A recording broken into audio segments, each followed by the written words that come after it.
Welcome to free online classes of physics with Lambot sir. So dear students, in the previous lecture, we have studied the important relation between critical angle and a refractive index of denser media. At the same time, we have started our discussion refraction due to spherical surfaces and lenses. So up to this lecture, we have studied about the refraction at the plane surfaces. Now we want to discuss the refraction regarding the spherical surfaces, and we have find out that there are two types of spherical surfaces. Also there are two types of lenses, and in the previous lecture we have studied the two types of spherical lenses as well as two types of lenses and their basic definitions related with the spherical surfaces and the lenses. And in this lecture, we are actually studying refraction produced due to single spherical surface, refraction of light produced due to double spherical surface, that means lens. So first of all, we will discuss refraction at single spherical surface. आणि या refraction मध्ये आपण एक important relation या ठिकाणी study करतोय, the relation between u, v and r. What is that u? What is v? What is r? U is the object distance, v is the image distance, and r is the radius of curvature.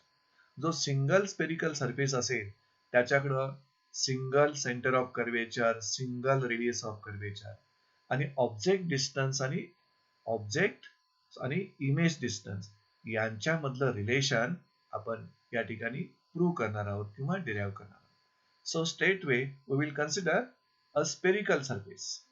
Consider a spherical surface APB की ज्याची radius of curvature r आहे, which separates two media of refractive indices n1 and n2 such that n2 is greater than n1. म्हणजे ज्या मीडियमची refractive index n2 is the denser and n1 ज्या मीडियमची refractive index आहे हे rarer medium आहे. So the statement explain करणारी जी डायग्राम आहे we can refer here. So this is the diagram. In this diagram is the sphere transparent sphere. मग कदाचित हा लिक्विड ड्रॉप असू शकतो किंवा ग्लासचा एक स्पियर ट्रान्सपरंट स्पियर असू शकतो. या डायग्राम मध्ये C is the center of sphere and R is the radius of the sphere. आणि या स्पियरचा एक स्पेरिकल सरफेस आपण घेतलेला आहे APB. You can see here. This is the spherical surface of the sphere. मग या spherical सरफेसचं C will be center of curvature and R will be radius of curvature. आणि या स्पेरिकल सरफेसचं जे काय मीडियम आहे, मटेरियल आहे, त्याची रिफ्रॅक्टिव्ह इंडेक्स 2 n2 घेतली आपण आणि त्याच्या आउटसाइडचं जे काय मीडियम आहे त्याची रिफ्रॅक्टिव्ह इंडेक्स n1 घेतली. So this spherical surface is separating two media, medium 1 of refractive index n1 and medium 2 of refractive index n2. म्हणजे मीडियम 1 हे रेरर मीडियम आपण इथं मान्य करताय आणि मीडियम 2 हे डेन्सर मीडियम आहे. ह्या दोघांना सेपरेट करणारा जो काही सरफेस आहे तो सरफेस स्पेरिकल सरफेस आहे APB. आणि या स्पेरिकल सरफेसचा P हा पोल म्हणून आपण या ठिकाणी कन्सिडर करतो. त्याचबरोबर या स्पेरिकल सरफेसच्या आउटसाइडला U एवढ्या डिस्टन्सवर म्हणजे पोल पासून U एवढ्या डिस्टन्सवर आपण एक पॉइंट ऑब्जेक्ट घेतलाय. So we have considered a point object at a distance u from the pole along the principal axis. आणि ह्या पॉइंट ऑब्जेक्टची जी इमेज फॉर्म होणार आहे या स्पेरिकल सरफेसमुळे त्या इमेजची पोझिशन ठरवण्यासाठी we have to consider minimum two incident rays. So we have considered point object O point object placed at a distance u from the pole on the principal axis. You can see this in diagram.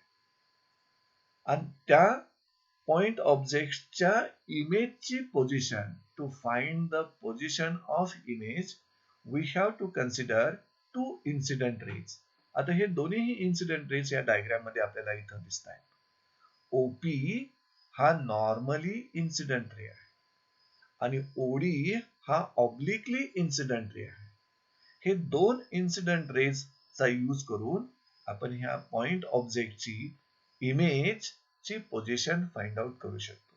So before that we will refer here the angles, different angles which are formed in this diagram.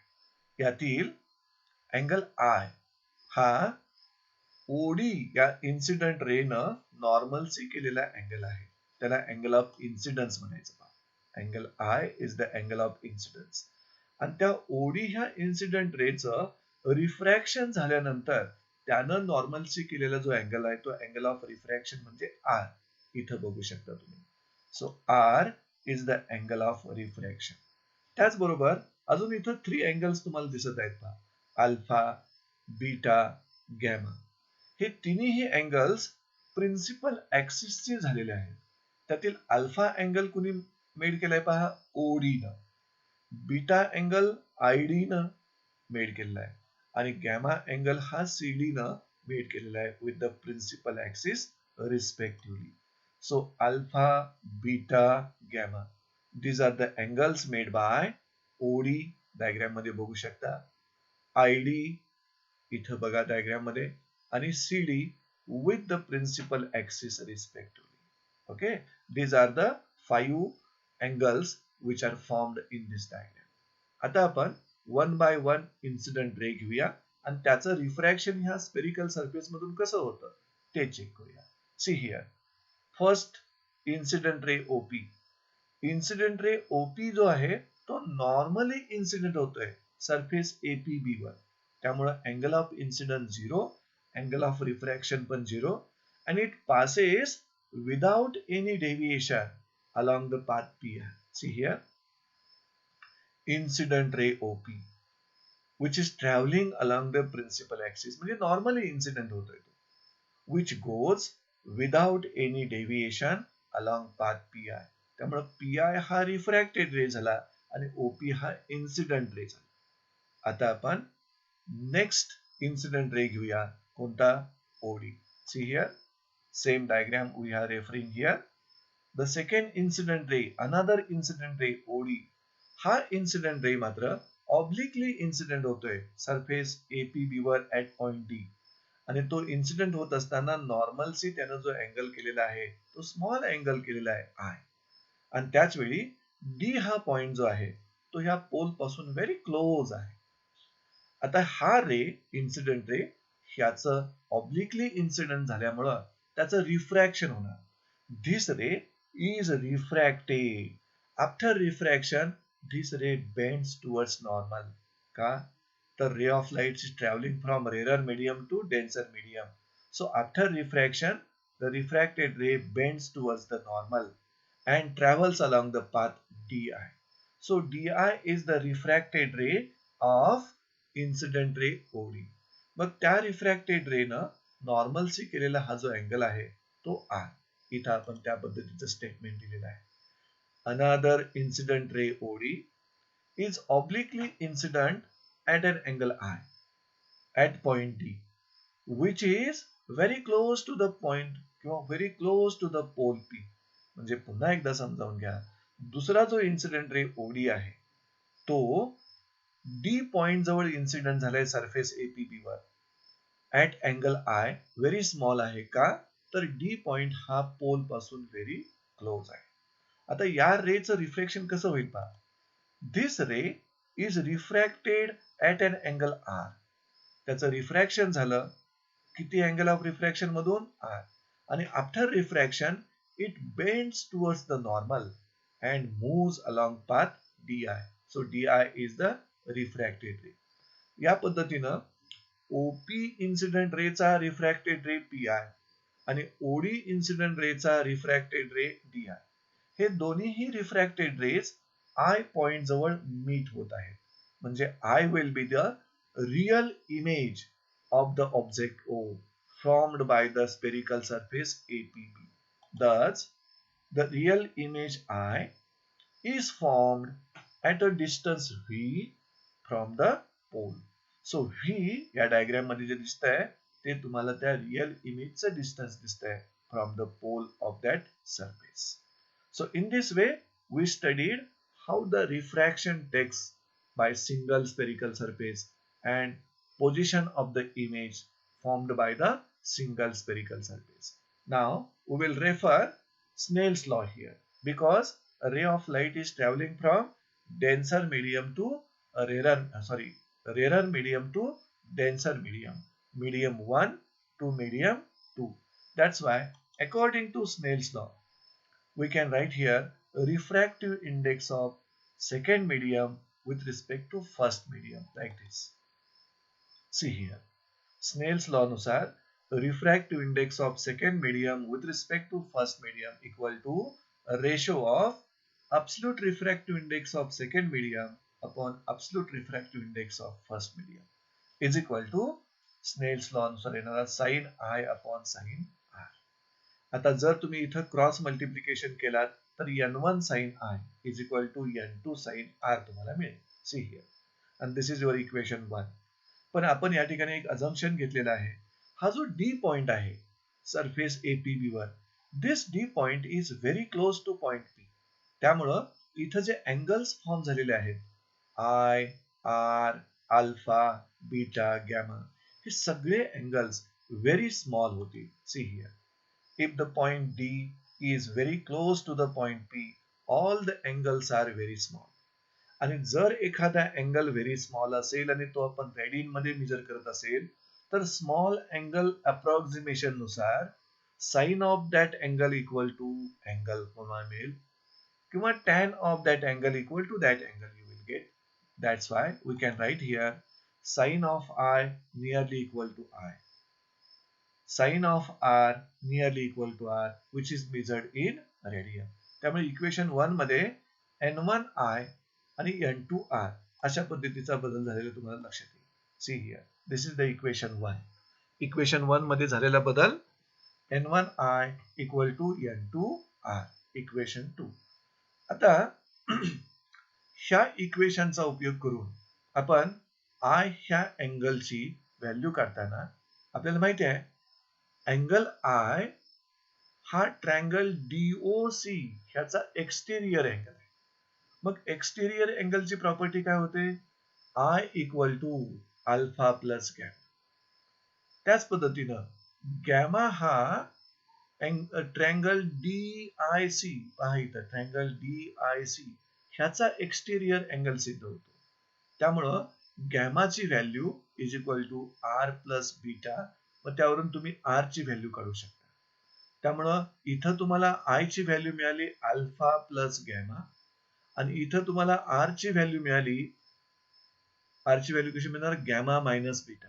He I ची value आणि R ची value equation 2 मध्ये substitute केल्यानंतर त्याच्यामध्ये कसा change होतोय? Let us see towards the next slide. See here the same diagram we are referring here. As I is an exterior angle of triangle DOC. पुन्हा एकदा triangle DOC बघा, DOC ह्या ट्रायंगलचा exterior angle I आहे. त्यामुळे ह्या अँगलची value ह्या दोन्ही अँगलच्या ऍडिशन एवढी असणार. That's why I equal to alpha plus gamma. त्याचबरोबर गॅमा हा एक्सटेरियर अँगल कुणाचा आहे बघा. Gamma is an exterior angle of triangle DIC. DIC ह्याचा एक्सटेरियर अँगल गॅमा. त्यामुळे गॅमाची व्हॅल्यू ह्या दोन अँगलच्या ऍडिशन एवढी असणार. So gamma equal to R plus beta. यावरून गॅमाची व्हॅल्यू काय मिळाली पहा, सॉरी R ची व्हॅल्यू काय मिळाली पहा, गॅमा मायनस बीटा. आता तुम्ही ही I आणि R ह्या दोघांच्या व्हॅल्यू इक्वेशन 2 मध्ये पुट करूया. Putting values of I and R in equation 2, you will get, see here, n1 into bracket alpha plus gamma, value of I, n2 into bracket gamma minus beta, value of R. जर तुम्ही हा bracket solve केला तर तुम्हाला कोणत्या value मिळतील पहा. n1 alpha plus n2 beta is equal to n2 minus n1 gamma. This is your equation 3. हे इक्वेशन 3 तुम्हाला मिळालं. आता मुलांनो, ह्या डायग्राम मध्ये जे तुम्हाला अँगल्स दिसत आहेत, खास करून अल्फा, बीटा आणि गॅमा, हे सगळे अँगल्स हे व्हेरी स्मॉल आहे. आणि ते जर आपण रेडियन मध्ये एक्सप्रेस केलं असेल तर आपल्याला angle which is measured in रेडियनची डेफिनेशन माहिती आहे. As angles are very small, alpha, beta, gamma, okay, they can be expressed in radian as follows. त्याचबरोबर प्रत्येक अँगलची इथं आर्क आपल्याला डीपी मिळते पहा. अल्फाची आर्क डीपी आहे, बीटाची पण आर्क डीपी आहे आणि गॅमाची पण आर्क डीपी आहे. आणि हे सगळे अँगल्स व्हेरी स्मॉल असतील तर ही arc DP can be considered as almost straight. त्यामुळं कोणताही अँगल आपण कसा व्यक्त करू शकतो? Angle measured in radian is equal to ratio of arc upon radius. त्यानुसार assuming that arc PD is approximately straight, त्यानुसार अल्फा अँगल आपण कसा लिहू शकता? Alpha is equal to arc upon radius. अल्फाची आर्क होणार डीपी आणि त्याची रेडियस होणार ओपी. त्याचबरोबर beta equal to arc upon radius. Beta अँगलची आर्क डीपी होणार आणि रेडियस पी आय होणार. त्याचबरोबर gamma equal to arc DP upon radius PC. We can write like this. See here all the three angles which are measured in radian and which is equal to ratio of arc upon the radius. ह्या alpha beta गॅमाच्या values equation 3 मध्ये जर आपण substitute करत असेल तर equation 3 चा form कसा बदलेल बघा. See here, this is the converted form of equation 3. आणि ह्या इक्वेशन मधील आर्क पीडी ही तिन्ही टर्म मध्ये असल्यामुळे कॅन्सल होणार. आणि आर्क पीडी कॅन्सल होत असेल तर या इक्वेशनचा बदललेला form n1 upon PO n2 upon PI is equal to n2 minus n1 upon PC. See n1 upon PO plus n2 upon PI equal to n2 minus n1 upon PC. आता आपल्याला मुलांनो हे इक्वेशन 4 मिळालं.